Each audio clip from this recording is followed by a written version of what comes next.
1955 में न्यूयॉर्क से मियामी के लिए लापता हुई। 1992 में वापस लौटी फ्लाइट की कहानी, जिसे पैन अमेरिकन फ्लाइट 914 के नाम से जाना जाता है। कहानी कुछ इस प्रकार है।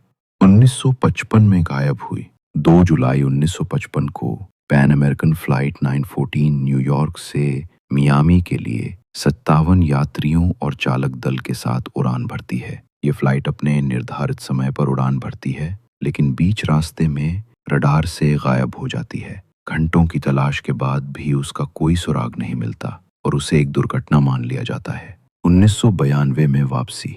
37 साल बाद 1992 में वेनेजुएला के कराकस हवाई अड्डे के एयर ट्रैफिक कंट्रोल ATC को रडार पर एक अजीब विमान दिखाई देता है। ये विमान पैन अमेरिकन फ्लाइट 914 होता है। Pilot captain Miguel Victor ATC से संपर्क करता है और बताता है कि वे न्यूयॉर्क से मियामी जा रहे हैं और 2 जुलाई 1955 को मियामी में उतरने वाले थे। भ्रम और दोबारा गायब होना। जब ATC उन्हें बताता है कि वे 1992 में हैं, तो पायलट और यात्री हैरान और भ्रमित हो जाते हैं। पायलट भयभीत हो जाता है और हवाई अड्डे पर उतरने के बाद वो और विमान बिना किसी देरी के दोबारा उड़ान भरते हैं और बादलों में गायब हो जाते हैं। सच्चाई क्या है? ये कहानी पूरी तरह से मनगढ़ंत है। पैन अमेरिकन फ्लाइट 914 नाम की कोई भी ऐसी वास्तविक घटना नहीं हुई थी। एविएशन के इतिहास में ऐसी किसी भी फ्लाइट के गायब होने और फिर 37 साल बाद वापस आने का कोई रिकॉर्ड नहीं है।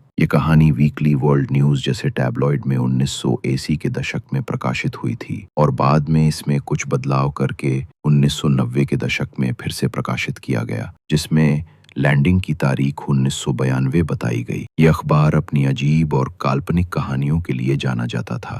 तो संक्षेप में 1955 में न्यूयॉर्क से मियामी जाने वाली फ्लाइट का 1992 में वापस आने की कहानी केवल एक अफवाह और काल्पनिक कहानी है।